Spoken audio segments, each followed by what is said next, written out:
school is my safe place. Like that's where I go. That's where I've got my friends. I want to spend as much time there as possible. Whenever I go home, that's when the anxiety ramps up. I get depressed. And I don't feel like anyone that I'm close with is going through something similar or would understand. So why would I talk about it?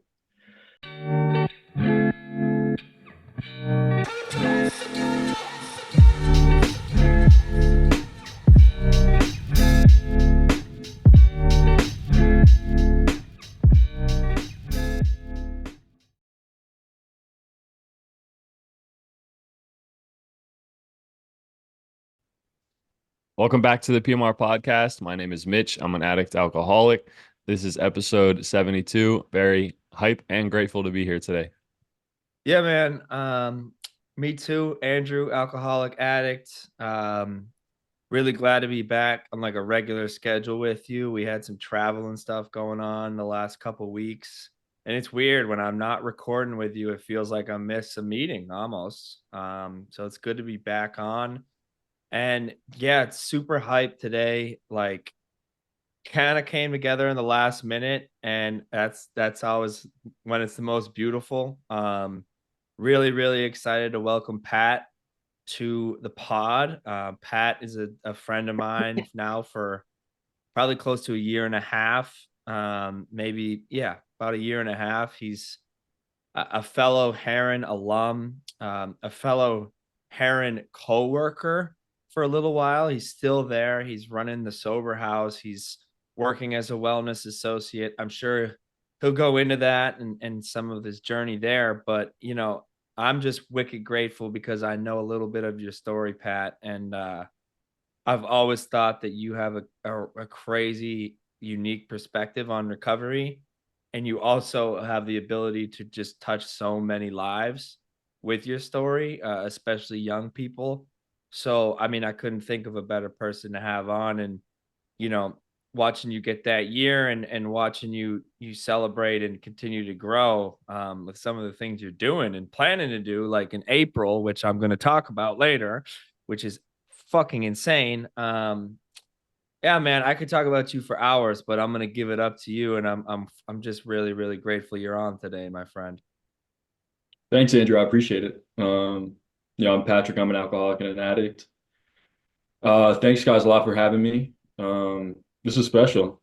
It's not often that like I get to sit in a room with other young guys doing this. And I know we're on Zoom, but like regardless, it feels like, it's never something short of being special when I'm in a room with two other young guys who get it. So yeah, like Andrew said, I'm working at Heron now. I was a guest here I got here November 29th of 2022. And it was a long road to get here. I'm from Albany, New York, originally upstate.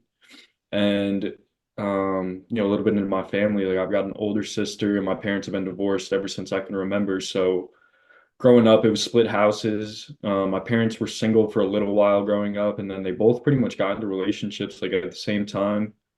Um, I was young, I was in elementary school. My dad got remarried to a woman from Connecticut. She ended up moving to Albany with us. And my parents were in two different school districts. So, I stayed in elementary school and I basically split time between their houses. And, my mom and her boyfriend had a good relationship, and my dad and his wife had a good relationship at the time, like when I was younger.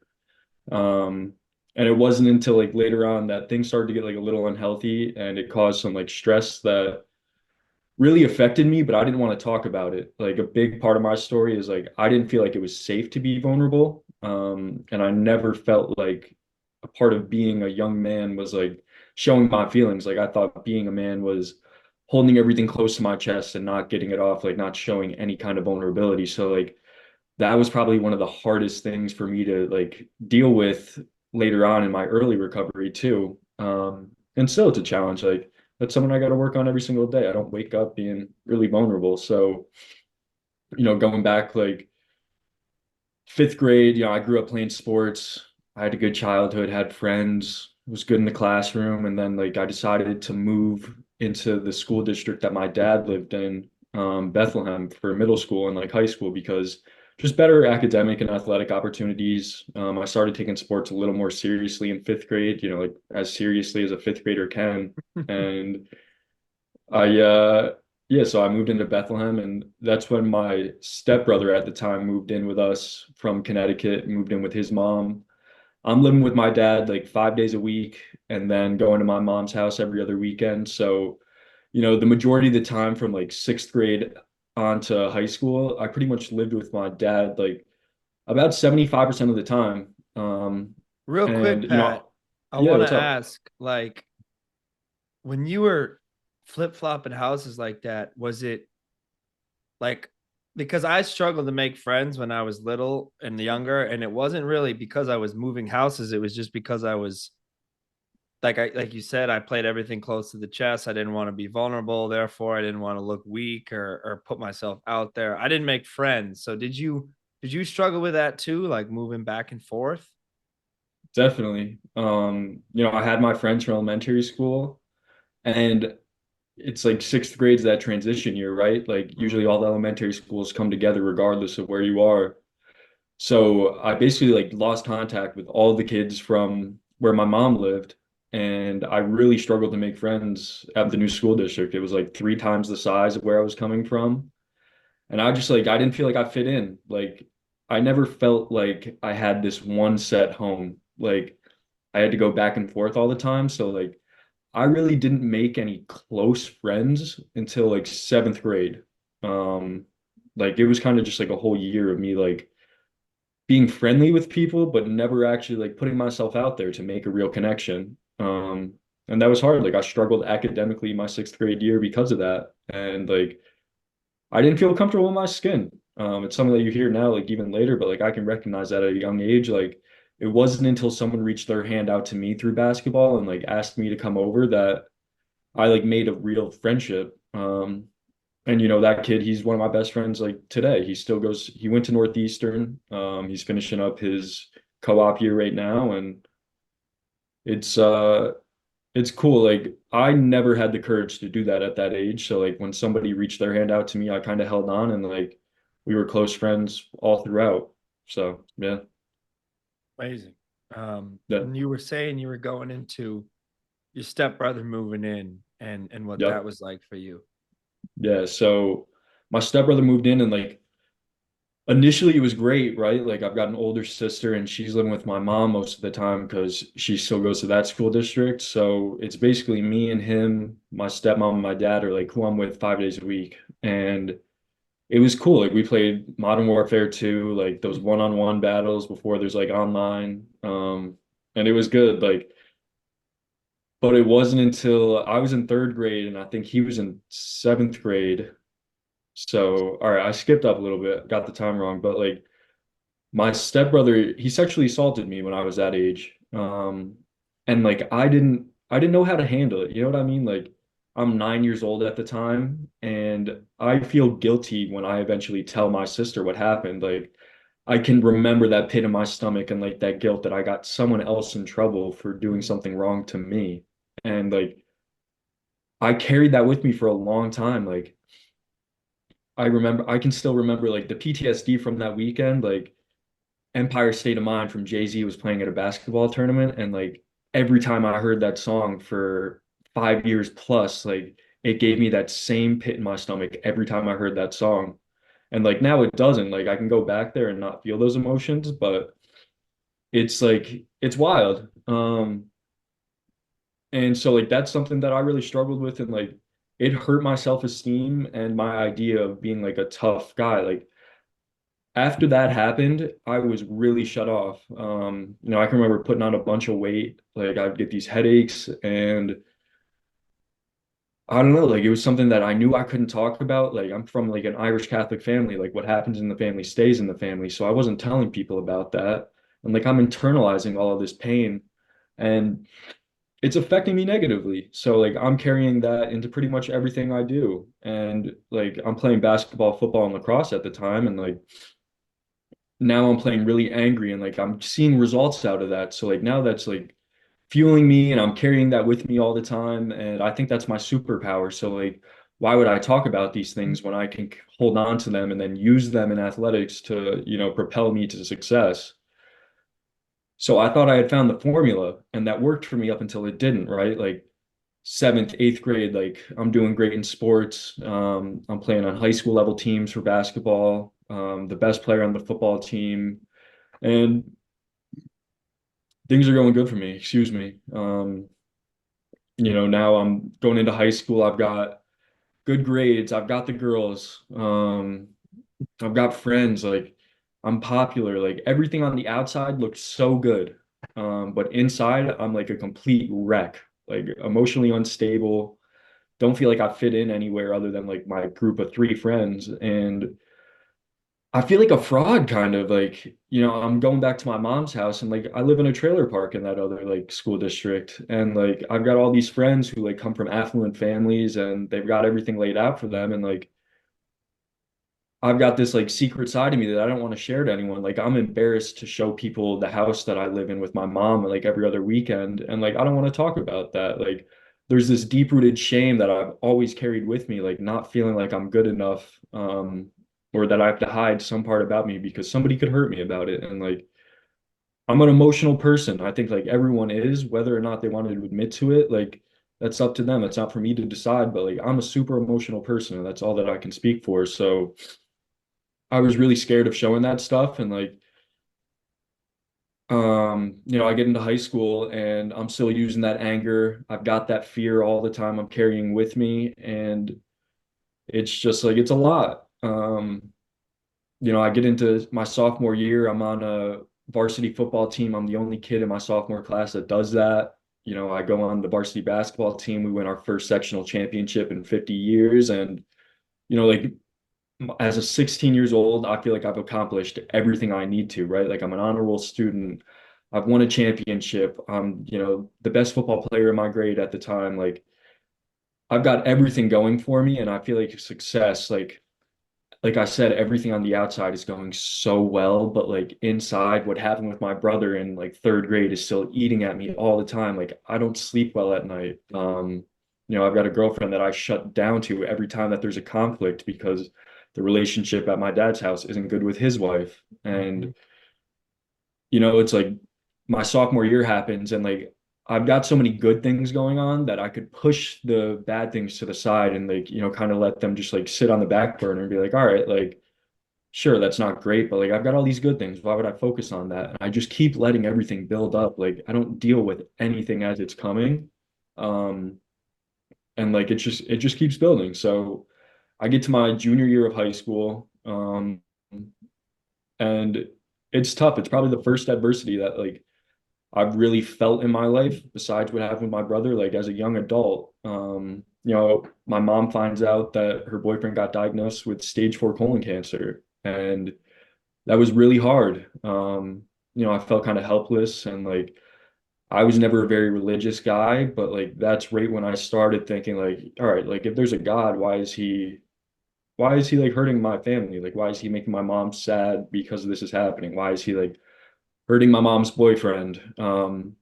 And my dad and his wife's relationship on the other side of my family, it's really bad. They're fighting all the time. There's screaming matches. And like there's one day when I get picked up from basketball practice at 5 o'clock at night on a Sunday, and like my dad just says, all right, we're not going home tonight. Like your stepmom and I are in a fight and like we're gonna drive around. So like here I am, feel like I'm being held hostage for, 5 hours on a ride home after practice on what should be like a Sunday as I'm getting ready for school on a Monday. And there's all this chaos going on in the background. Like he drops me off back at the house after we drive to Vermont and back. And he's like, I would just grab your stuff and like wouldn't go in there because like I don't know what your stepmom's gonna be like. And like I'm 16 years old, I'm scared out of my mind. Like I sneak into my house, grab my backpack, and like now I'm on a bike riding around through town at 9, 10 o'clock at night, like don't know where to go, don't know who to ask for help because that's not something I saw like my role models doing growing up. My dad like has a construction background. His business partner was 10 years older and like he was more of a grandfather to me than my own grandparents were in my life. So it's like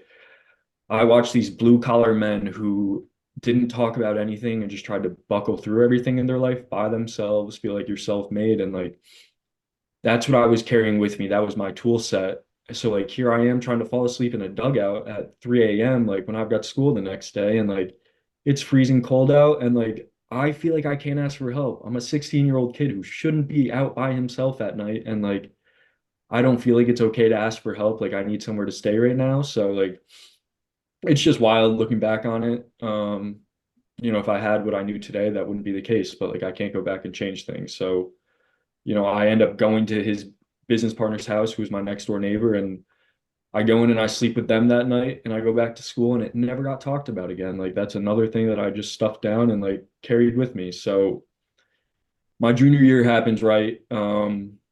Basketball's good, the football's good still. I take a year off from lacrosse and right, I'm on my path. I think I'm gonna be playing Division I football after my senior year at UAlbany.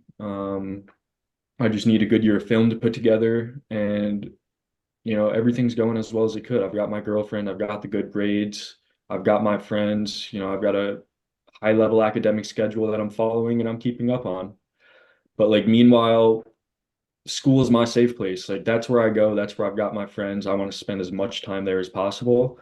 Whenever I go home, that's when the anxiety ramps up. I get depressed. And I don't feel like anyone that I'm close with is going through something similar or would understand. So why would I talk about it?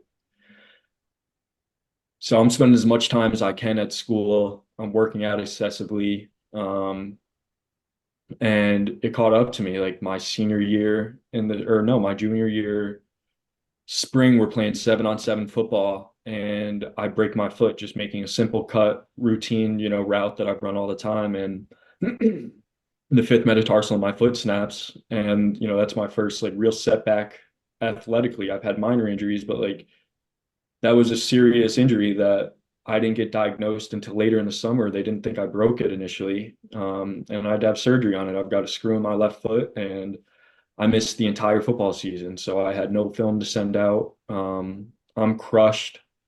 I know I'm missing out. Like my identity was getting that validation from sports and like the success I had with that. So you take that away from me and that's all my confidence right there, right? So like now I've got pain pills that I'm taking after the surgery to get through that. And I started smoking weed, like when I was 15, but that's when like I started medicating with weed. Like the pain pills weren't enough. I wanted something to like numb that depression and that anxiety that I had. Like, all right, what am I gonna do? Like I can't go out and play football. I can't do what I normally do. Like my friends aren't gonna like me as much, blah, blah, blah. And I've got this story like one time after the surgery, right? I've got a bong and I've got an eighth of weed in my closet and I've got it in this backpack. So like I'm on my crutches, I've got the wrap on my foot and I go into the bathroom. There's no windows in my bathroom, right? There's just an exhaust fan in the ceiling and there's the toilet in the shower and like take my bong out, get it set up, rip a couple bowls and here I am trying to blow the smoke into the toilet and flush it down and like Mm. to the exhaust fan in the ceiling that's blowing out into the house and like my mom's like smelling all this and she finds my stuff afterwards and like I'm just a dumbass like I don't care at that point like I'm into it. I'm self-medicating with drugs and alcohol. Like we were drinking on the weekends, but like I'm really using drugs to like numb all these uncomfortable feelings I have. And it gets taken away from me. Like my mom finds all this stuff, smashes it, throws it out, whatever. And like I'm pissed. Like I can feel that like anxiety for the first time that like I don't have what I need to take care of myself. And all she wants me to do is talk about what's going on, and I don't know how to. I don't have that skill set. Like talking about what's bothering me on the inside was not a part of my journey growing up. Like I wasn't taught that.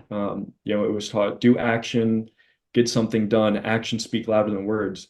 I can't do what the actions I normally are like to express myself. So now that I don't have that, I'm completely lost. And like whatever, like I go to football season, I'm up in the booth, I've got a headset on, like I've got some kind of like value, right? But I'm still getting high before every single game. I'm up in that booth and I'm just talking to the defensive coordinator about what our defensive back should be doing. And like I'm not in my right mind. Like that's just like it's insane what I would do because football meant everything to me, right? That's like how I thought I was going to go to college. That's what I wanted to do. And here I am throwing that away, throwing it to the side for drugs and alcohol. So it's like it's just like it's still hard for me to sit with, and to think that like I could have done something different like to this day, but I can't. I have to accept the past and realize the only thing I can control right now is what I have right now, which is the present. So I get through that. I'm able to play my senior season in basketball. We go 19-1, losing the championship. And it was a heartbreak season, right? Like that's what we had been waiting for since seventh grade, had championship seasons all up until then, go 19-0 in the regular season, lose our last game of the regular season, and then losing the championship. So, it was just another disappointment that I had in my life. And like, meanwhile, when I don't have practice and like I have free periods during the day, I'm taking my mom's boyfriend to cancer treatments. And like, these are things that like I'm not talking about with my friends because who else is going through that? Like, that's just something that like I had to do it to box. I had to check off to take care of my family, and I was all right with that.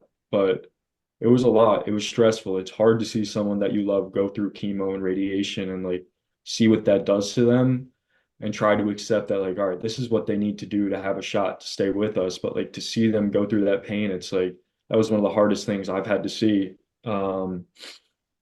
So I get through that, go to my spring season. I'm deciding I'm going to play lacrosse again. I'm a D mid on the team, and we go. We're practicing on turf again, and I break my other foot the same exact way that I did the other one in football. So like now my right fifth metatarsal is snapped off, and I have to have surgery again. So now I've got a screw in my left foot and a plate and three screws in my right foot, and it's like if like I thought I was mad at God before, now I'm pissed. Like everything has been taken away from me. Now I'm never like there was something in the back of my mind, like, all right, if I do this, X, Y, and Z, like I'll be able to play even if it's like JUCO football and then get my way back into the level I want to. But like now I pretty much throw everything to the side. It's a pity party.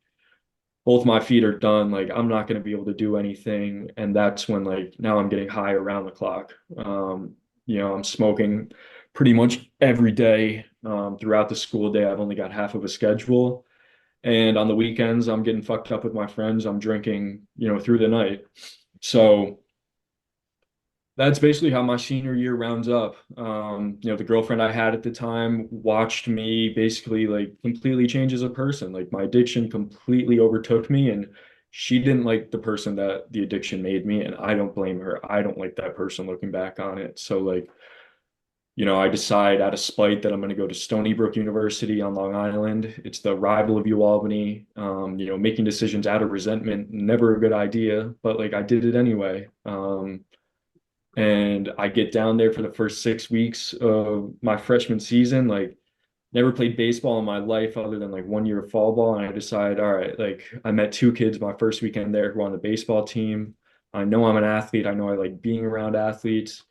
And I asked to become the baseball manager. I have an interview with the assistant coach. I start doing that, and it's going great, right? Like I'm trying something completely new. I'm around people that I know that I'll fit in with. And it's funny, like the first day of baseball practice that I'm the manager, I go to set up the field, right? And home plate, whatever. Like I've never seen a home plate before in my life. And like they're telling me to set up the field and I put it up upside down.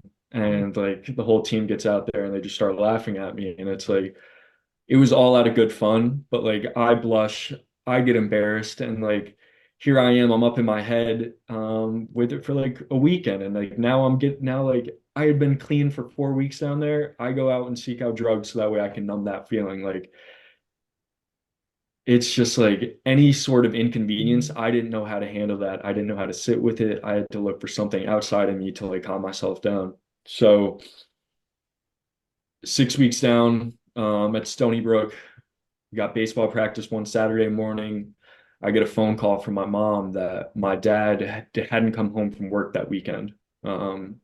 Friday night, he never came home. So they say he's missing. They don't know where he is. That we should probably come home because they filled out a missing persons report. So, I take the train into Brooklyn where my sister's living.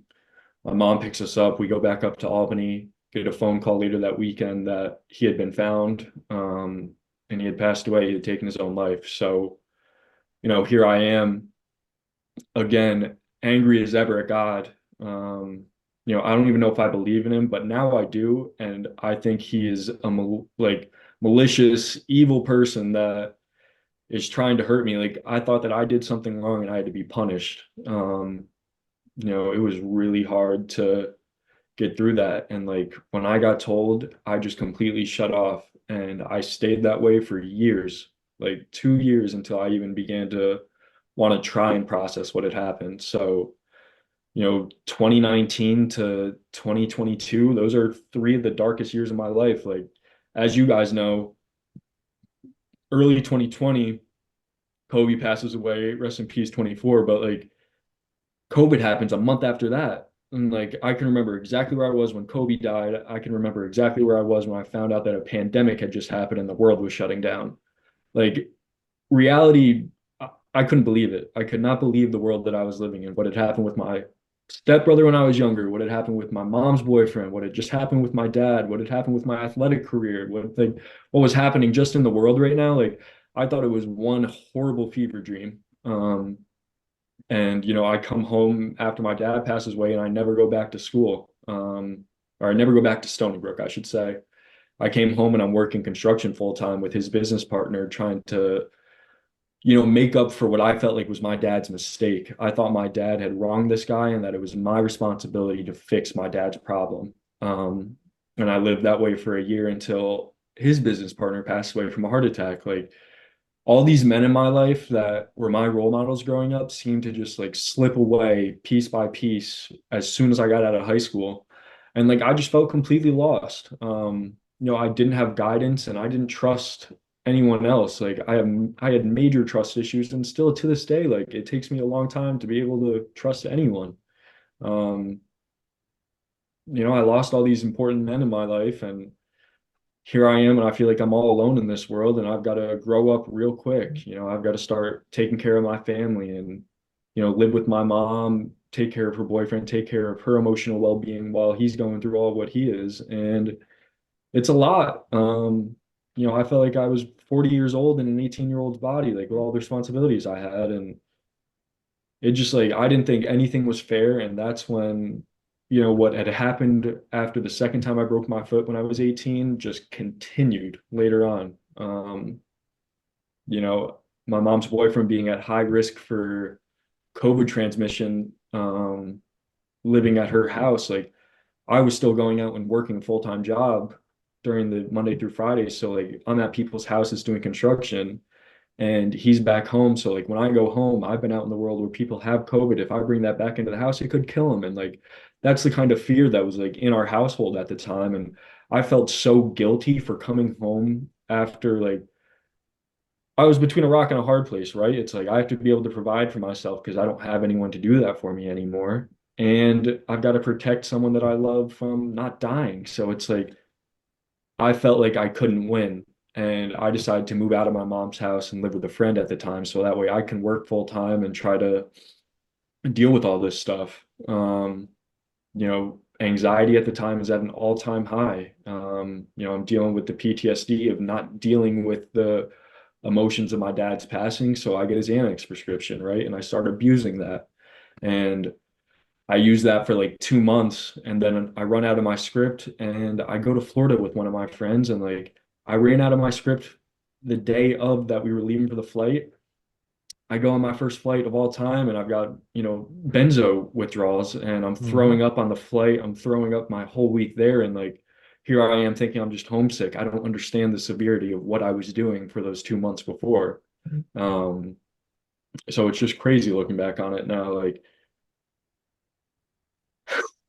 but I got through it. Went down to Florida for the first time on a plane at 18 years old, and got back from the trip and just went right back to work. I transferred to a community college back home and didn't know what I wanted to do, but I kept trying and I could never finish a semester. I kept blaming it on mental health, which was definitely part of it, but like what I didn't realize was that I couldn't run a full-time addiction and be a full-time student. I don't have time for both. Like it's impossible for me to get any kind of work done when as soon as I get out of class, the only thing on my mind is where are my drugs? How much do I have? And can it get me through the night? And it's like if I can't do those things, then like I can't focus on my class. And even if I have all those things, the odds that I can sit down through whatever coursework I have and finish it, Mm. it's almost zero. Like I don't want to, you know what I mean? So like I get through that.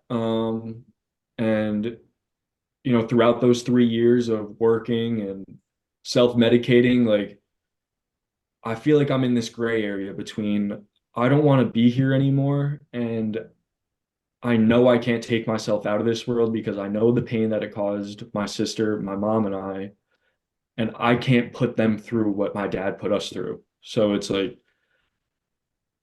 I don't want to live, but I don't want to die. So like I tell myself that I'm not going to kill myself, but here I am every single day self-medicating to the point with the end goal. Like in the back of my mind, I'm like, all right, like if I do this long enough, maybe I could like die by natural causes like really early. And like it's a scary mindset. Like it's fucked up to think about now. Like when I reflect on those days, like man, I wish I could go back and just give that kid like a big hug and tell him like, yeah, it's gonna be all right. Like you just gotta like talk to somebody, like tell them what's going on. Like no one's going to judge you for what you're going through. Like this isn't fair. I don't care if you're like the strongest person in the world. Like what you went through is not fair for anyone and no one should have to go through that. Like just talk about it. Like I promise people will be willing to help. If someone that you loved was in this situation, they would want to help you. So why don't you ask for the help that you need? But like I had this huge shame of asking for help that I've carried with me for forever. So I held on as long as I could. And every time I got to my lowest, I would go into this mental health hospital in Saratoga. And I went there 3 times over the last, 4 years. And it was the same thing. I told them the same exact story. Like, yeah, I smoke weed, but like, I'm all right. I'm not telling them that I'm doing any drugs I can get my hands on that my friends have that I can't afford, and that I'm drinking 3, 4 days a week until I pass out. So they give me a depression Mhm. diagnosis, an anxiety diagnosis, PTSD, and like an addiction diagnosis. And here I am, like, what the fuck? Like, I'm 18, 19, 20 years old. Like, everyone my age drinks and drugs like I do. Like, this isn't like, yeah, but they're not ending up in a mental health hospital because you don't want to live. Like, that's the difference that like I couldn't relate to and I couldn't connect the dots that like I feel so low. I have to take something to get back up to here. And then instead of my baseline being here, it brings me all the way down to like the ground. So they, longest day was like 6 weeks, go back into the real world doing the exact same thing I do. I don't take any of their suggestions. I don't go to an AA meeting. I don't do an outpatient program. I keep working. I keep smoking. I keep drinking. And I end up back there, right? Go out again. 2 months now, maybe go back again. And like each time my stay at the hospital got shorter and shorter because they kept telling me the same thing. And I thought that I had that blueprint in my mind that I know exactly what I have to do. I don't need to listen to you. Like, you're Mhm. not me. You don't know this. Like, I've willed myself to so many successful things in life that like I can figure this out. And I carried that with me to my first couple of days here at Heron. Like, I go back to a point, it was right after Thanksgiving of 2022 and I was at my lowest. I got to the same exact point that I was at each time I went to the mental health hospital, but this time I knew that I couldn't go back there. They weren't going to help me. And I didn't have the resources to be able to go to a place that I thought could actually help me. So like I kind of just felt hopeless. Like I go to my friend's house who works for the National Suicide Prevention Association, or committee council, some shit on NSP, whatever, it doesn't matter. Great guy, works for a great cause, and now he just got promoted to being on the board, like the national board or international board or something. So like, great man, helped save my life. I owe everything to him. So I basically go to his house, collapse in his arms for the first time in my life. I just like unleashed everything. I've got hallucinations from like weed psychosis, all the Xanax I put into my body, LSD, like everything's hitting me at once. And I collapse into his arms and I say like, I can't do this anymore. Like it's just too much. I need help. And like, man, like that is one of the worst and best days of my life. Being able to ask for help, but feeling like I was the weakest I had ever been, but having the strength to be able to say like, I can't do this alone anymore. My way doesn't work. Like that's the gift of desperation that like you hear in the halls. Like I had it that day. And I can't forget that day because I need to hold on to that and have that same urgency when I feel like I don't want to do this for the day. So, I stage my own intervention there. I get like 5 to 10 people that I really care about in that room with me. And like, I'm out of my mind at the time. I'm not thinking right. And like, they get me set up with someone that I had never even met who had a connection to hair and wellness, and they get me into treatment. So, I basically have to detox in my room for like 3 days off of the weed. And like it was hell. Like I never want to go through that ever again. Like people say that weed isn't like physically addictive, but when you smoke an eighth every single day for 2 years, like that shit was coming out of my pores like throughout the night, throughout the day. Like I was a walking bomb, like literally, like that I just reeked all the time. Mm. And I got that out of my system. I come to Hair and Wellness and I'm still sweating through my bed sheets for like the first week that I'm here. I can't eat. Anxiety is running my life, like so depressed, and I'm a wreck. Like I'm 21 years old at the time. I'm in treatment, and meanwhile, like I'm still on this high of like, damn, I asked for help. Like I'm going to this place where I can get better, but I'm scared out of my mind. And like I'm resentful of all the people who like are here who can just sit and watch TV and like get through the day and have a good weekend and like sit with themselves on the weekend. Meanwhile, like I'm in my room flipping through the 12 and 12, the big book, like trying to find answers. Like I'm a seeker and I've been looking for everything. I think that I have the funds to be there for like 2 weeks. So like here I am trying to bust my ass like 18 hours a day around the clock. And like I'm not sleeping. I'm not getting anything done. And like I'm waking up at 6 o'clock in the morning and talking to the overnight guy who eventually got fired for, sleeping through the night. But like I'm going in there and taking my laptop out of the office so like I can do 6 a.m. Zoom meetings and just like I'm trying to get as much as I can as fast as I can because I know that resources are limited. And I got blessed while I was here to be able to stay, as a guest for 5.5 months. Like that's a dream that like I never could have imagined. And honestly, to this day, it is one of the greatest gifts I have ever had in my life. Like the time that I spent in treatment is so invaluable. Like I've learned more in the past 14, 15 months, whatever it's been, about how to live and how to be healthy than I had. Like, I pretty much had to forget everything that I learned up until I got here to be able to take everything in. And it's amazing. Like I see, it's like hard to believe. It's really hard to believe the journey that I've been on and to be able to sit in, the chamber room right now, like as a staff member of this place that saved my life and like the people that I work with, I love to death. And I've never been to a place where as soon as I walk in, like my heart just feels warm. Like I don't feel like there's something missing. Like that missing piece that I was always trying to fill with drugs and alcohol. Like I walk through these doors and I get that from seeing the newcomer, from seeing the guest that's been here for 3 months, from seeing my role models in recovery and like the men in my life. Like I have male role models in my life that have been doing recovery longer than me that like I love today. Like I give them a hug. I tell them I love them. Like those are the connections that I need to heal myself from all the trauma that I've been through with the men in my life. Like Mm.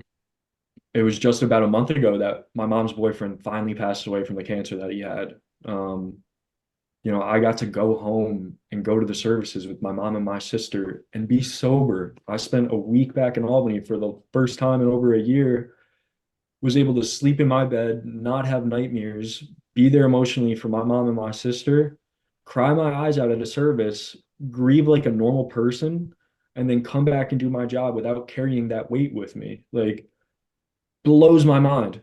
Like never in my life did I feel like I'd be able to express my emotions properly and then like go back to a job where people give me hugs and like tell me that they missed me. I had job support and people were cocksuckering me for even just like showing up. Like Mhm. they didn't want me to show up. They wanted me to just stay home and get high. Like so, I mean, the life that I have today is nothing short of a miracle. Like it's not even the material stuff that I have, and like it's all about how I feel inside. Like I'm comfortable with who I am today. I've got daddy issues. I've got trust issues. I'm an emotionally insecure person. Like I've got fears. I'm vulnerable, and like I've been through stuff, and I ask for help every single day. If I don't, like, then I'm probably not feeling well. Like I'm out of my right mind if I think I can do something by myself and will my way to anything really today. I haven't reinvented anything over the past year. I've kind of just followed what's been laid out for me and held on to the people that, I trust and I value their insights. So, it's been a couple months since I've seen you, Drew, but like you were working here when I was a guest and like, I'd be out by the fire, I'd have a rough day, you'd come out and talk to me and it's like what you did for me is what now I try to do for, the 18 to 20-year-old that comes through the doors now and feels like they're lost, hopeless. They don't know how to get through situations. And like a lot of times it's not this profound insight that I have or like this miracle that I can tell them. Like I'm just there to listen and I'm there to be with them and walk side by side with them while they're going through whatever they are. And like, Mm. you know what? That's what I needed when I was going through things. So like that's all that I try to do for the um people that want help now. So like I'm extremely grateful to be here today. Be on the podcast with you guys today. I just appreciate you guys having me. So I think that's all I got. But whatever you guys any questions or anything, like please, I'm an open book. So oh wait, I actually wanted to share this. So couple months ago, I got the opportunity right before my year, which was the end of November in 2023, and I got the opportunity to go back to my old high school and speak. So I got to tell them a similar story to the one I just told you guys, but I tried to, aim it towards my audience, which was what 16 to 18-year olds, and crazy experience. Like I've got teachers in the audience who didn't know what I was going through at the time because, like I said, I bottled everything up and they come up to me afterwards and they're like, I wish I knew what was going on so I could have helped you. So I like would have had an idea of what to give you. And like that meant the world to me because here I am, like I'm terrified all throughout high school about what people are thinking if they're going to judge me for what I'm going through. And all they wanted to do was help. So like anytime I see these kids come through the doors here at the treatment center, or I have someone hit me up on my DMs about like from my old school about some advice on something, I'm like, you know what, just be honest. Like that's the only advice that I have for them is to be honest. And like I've been extremely surprised with what people have told me when I've just been vulnerable and told them the honest to God truth. Um, and it was amazing. Like, I had people that I loved in the audience. I got to play in a charity basketball game for the Heron Project afterwards. And like, man, it was like the best homecoming I've ever had. So like I've had experiences like that. And like I drove home back to Seekonk after that. And like, I talked about how angry I was at God for a long time. Like my appreciation for my higher power today. And like I call him God, but like I don't have to understand it, right? Like, but I know that it's a benevolent force in my life that like is trying to do the best and it doesn't give me anything that I can't handle. It's just like, man, like I'm just so grateful to be here today and like all the experiences that I've had. I've probably, I hope that I've had the toughest years of my life like behind me, so that way I can make the most of the years that I have to come. So that's all I got. Thanks, guys. It's amazing, man. Your Yeah. story is amazing. It's I said in the beginning, oh, I'm gonna hop in and ask questions, right? But it's hard to do that when everything you're saying is just hitting so hard. Like and trying to jump in and like interrupt your flow is stupid, is a bad idea because you know, you speak with such eloquence now, Pat. Like you have, an air about you, an aura, an energy. that I knew was probably somewhere, buried deep when you got in to heroin, but it was buried deep. Like you had to do a lot of digging. Yeah, man. First and foremost, it's the first time hearing about your mom's boyfriend. I want to say I'm sorry and I love you. And I'm glad you were able to be there for your mother. That's the gift, is that you were there for your mother and you were present.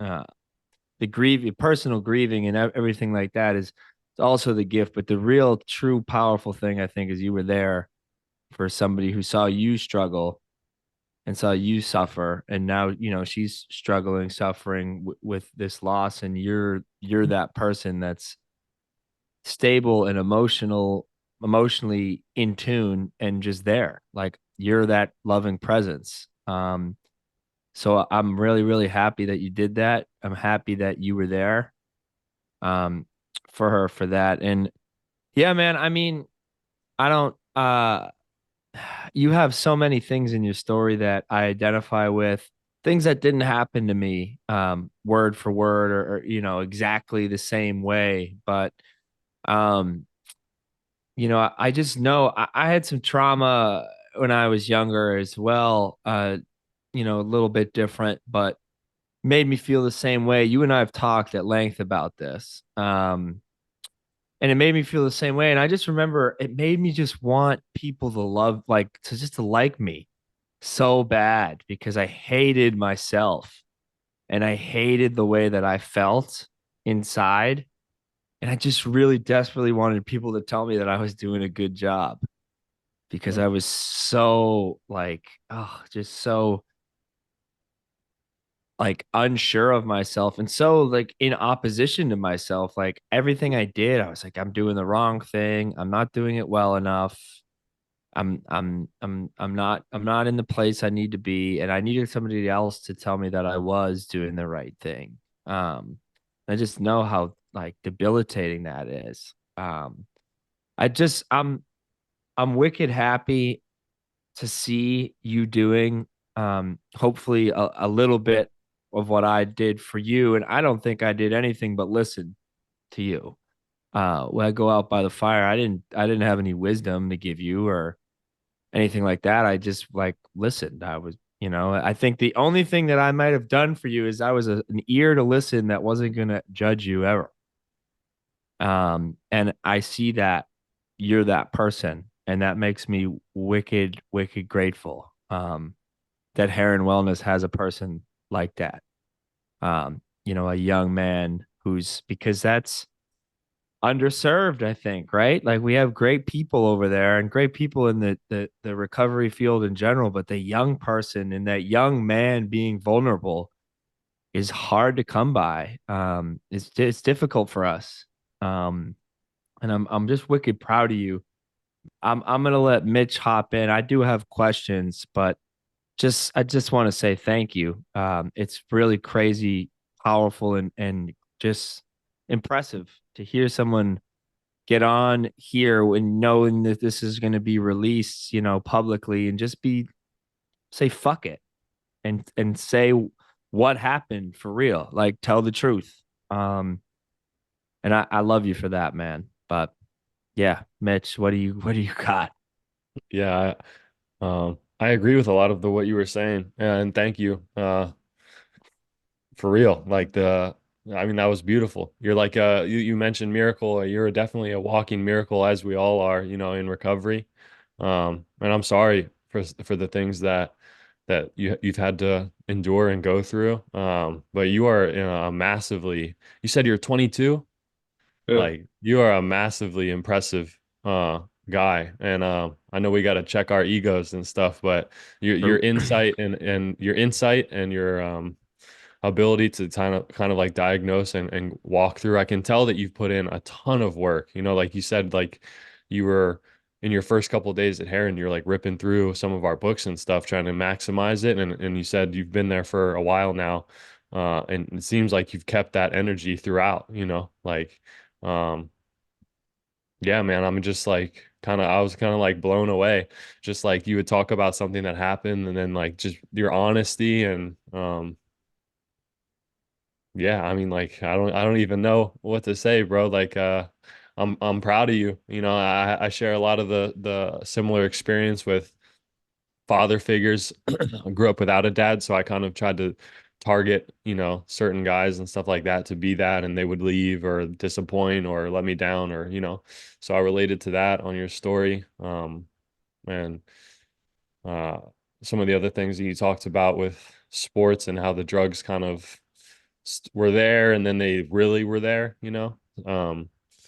But I think it's you just overcame and used that, and to hear you wanting to use that for others now as like a career for where you're at right now is like beautiful. And I always love seeing like hearing guys that, you know, Andrew was either in there with or worked with after, because it's just like the relationships that we can have in sobriety, you know, and like that sort of setting between two like young guys is like Mm, insane. You know what I mean? Like that would never happen anywhere else. So I Definitely. love watching that and seeing that, just like watching you guys interact, because like that's like the blessing. You feel me? So thank you, man. I appreciate you. Of course. Thanks, guys. Love you guys.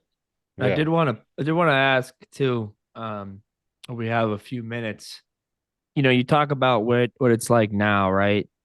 Yeah. And you know what you do on a daily basis and some of the work you're involved with. And I know that I know because I was there. And you're really there because you live there. Um, Yeah. you know, how do you couple things, couple parts of this question. How do you find space for yourself in all that? Mm, Because yeah, like the only way we keep sobriety and recovery is by giving it away. But within that idea, we also have to take space for ourselves. So how does that work for you now? And also, you know, you've been through a lot, right? And you touched on like hopefully, you know, my hardest years are behind me. Like you and I both know like things will always be hard.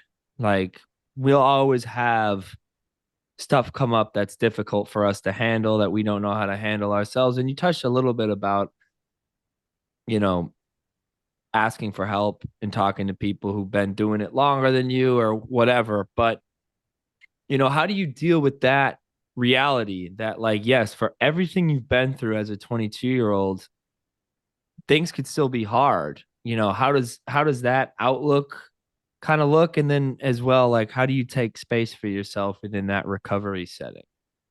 Definitely. That's a great question. Yeah, that's something that I've really had to focus on as my time working in the recovery field. Like, if I can't take care of myself first, I can't take Mm. care of anybody else. Like, I always have to remember to at least do one thing for myself in the morning to start my day before I can help anyone else. Like, I've added that to my routine. So, whether it's being just like making my bed, hopping in the shower, like brushing my teeth before I walk out of the door, like, and do something at the center and then come back home, like, I have to do that one thing for myself and make sure that I'm putting myself first. Like, not in a self-centered way, but like selfishly, I have to take care of myself before I can take care of anybody else because I'm such a people-oriented person that I will help everyone else until I run myself into the ground. So Mm-hmm. like, you know, tonight, for instance, like I got invited to go to the Rhode Island convention, right? And like I had to say no to that because I've got this pod I'm doing. I've got 8 miles of training I got to do after this. And then I need to recover. Like, I don't need to stay up until 11 o'clock at night at a convention where, yes, I'll probably hear a great message, but like, I got to take care of myself so I can go to my home group with my sponsor in the morning, which is a Mm-hmm. commitment I've made long before I got invited to this convention. So it's like, yes, I'm willing to change my schedule to do things that come up. I still got to like maintain that boundary with myself to take care of myself and do what I need to do for myself before I can like please other people. One of my character defects is I'm a people pleaser. So like to be able to take care of myself first, it's like it's not common nature, but it's something like through working with my therapist, my sponsor, and like everyone that I care about, like they understand and they don't take it personally when I have to do something for myself. And whether that being just like telling my boss, like, hey, like, I can't drive them to the meeting tonight. Like, I can't do this extra 2 hours. Like, I really got to take care of myself. I need these 2 days to go home and just get away for a Mm-hmm. little bit. Like, it's the reality of getting burnt out in this field is so real. Yep. And it's one of my greatest strengths and like defects is that I put everything into it. Like I love people completely fully during this, and like sometimes my battery's just shot. Like I just got to lay down and like give myself time to like sit with myself. And there's been a huge learning curve with that. So like dealing with taking care of myself before taking care of others, like it's changing all the time. And whether that being just like giving myself time to myself, going out to dinner with friends, or going to a meeting with my sponsor, like one other person, or by myself. Like I used to feel really guilty about that, but now that's like I have to be able to do that for myself to have any sort of success and have any future of taking care of other people.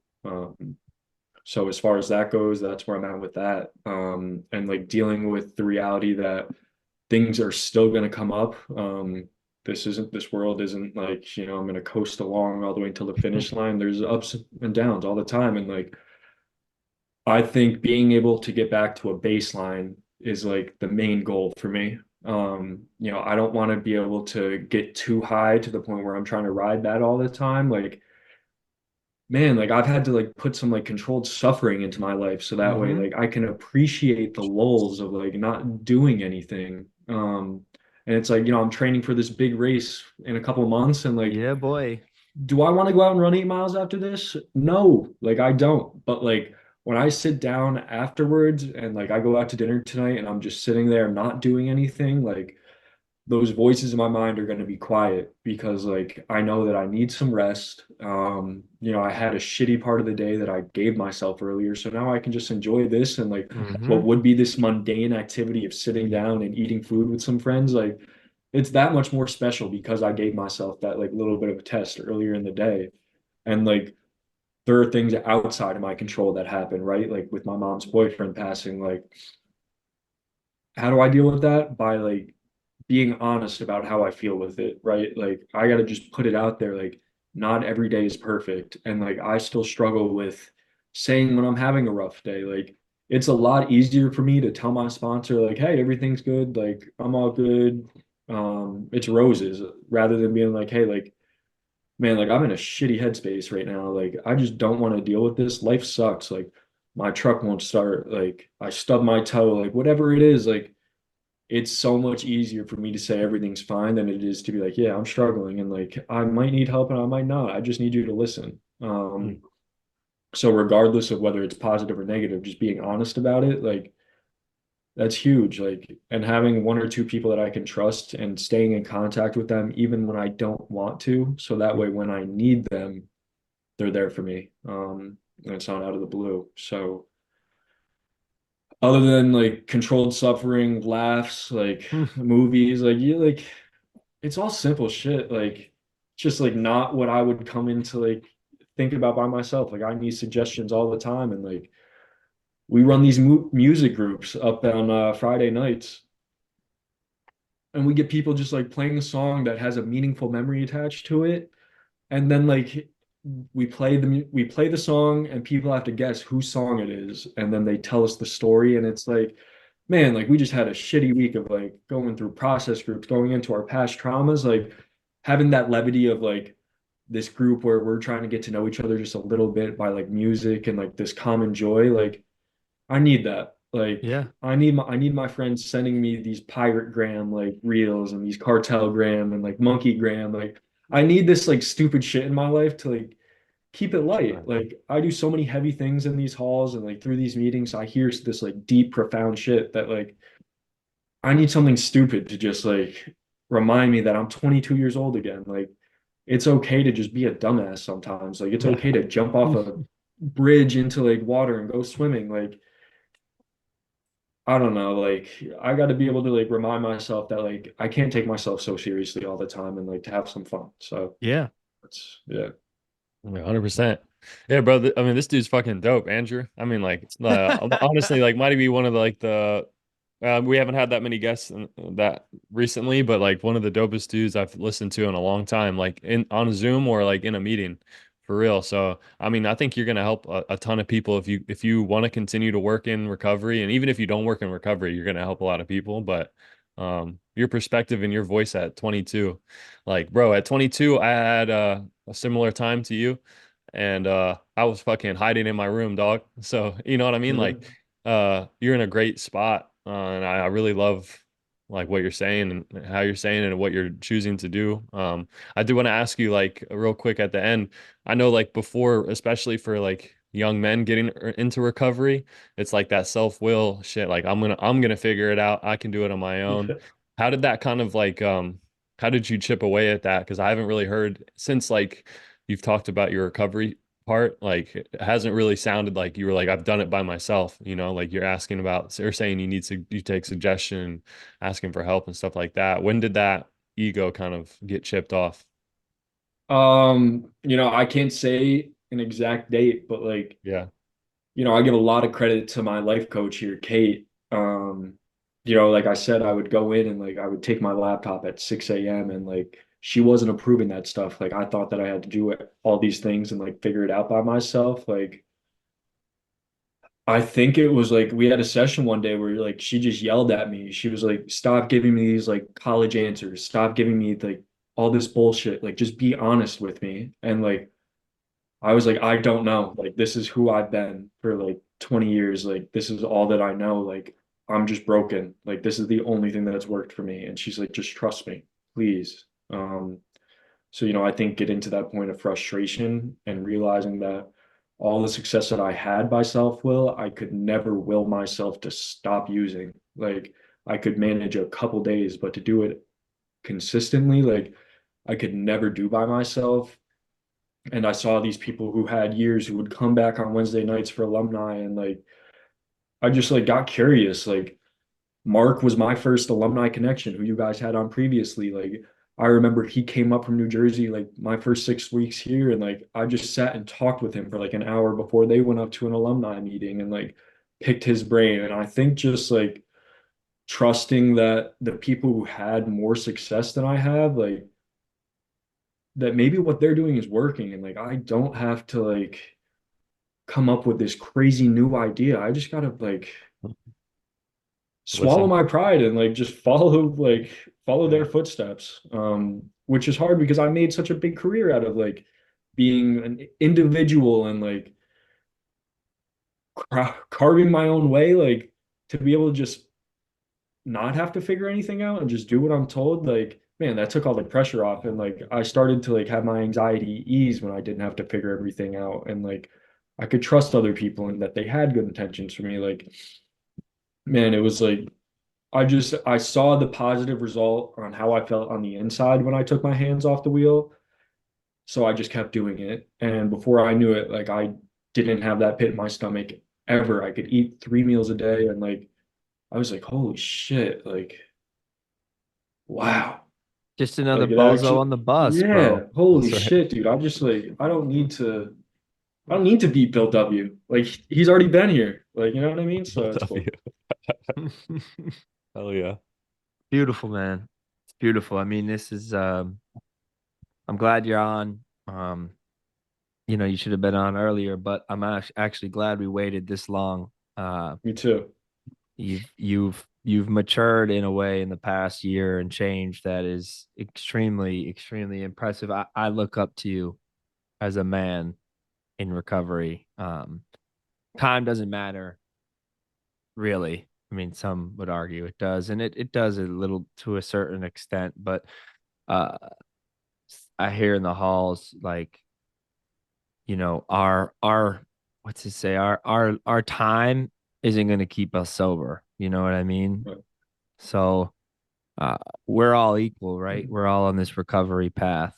And I learned from you. I learned from you today. And I'm really, really excited about this episode, really excited to see who it reaches. And I know, if not anything else, I learned a lot today, and I'm grateful that I listened to you. So yeah, man, it's amazing, and I'm looking forward to your fucking 50K in April. It's Insane. insanity.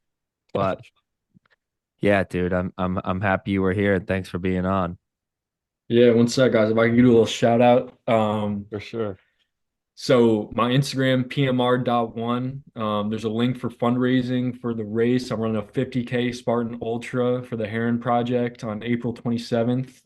The link is in my bio. A good friend Charlie, who was on this podcast earlier, is running it with me. So if you guys want to donate, go into a great cause. We're doing the race in the end of April, so I'd appreciate it very much. Hell yeah. We'll link that up. And Yeah, we will. you're the PMR guy. I I'm knew Yeah, PMR. that's so dude, PMR, okay, so bro. I was like, bro, I know there's a homie of Andrew that has PMR too, and we're PMR, and I was like, I asked Andrew about that before. I think we messaged one time before too, and I said, "What's up?"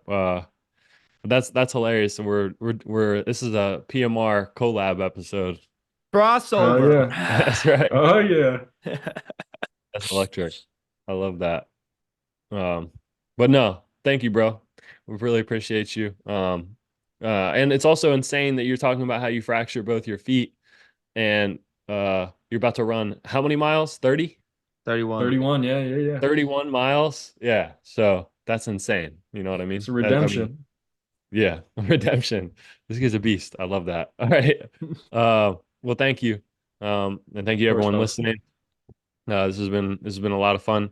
And we'll keep coming back. We keep coming back. Thanks, Pat. Love you, man. Of course. Love you guys. Peace.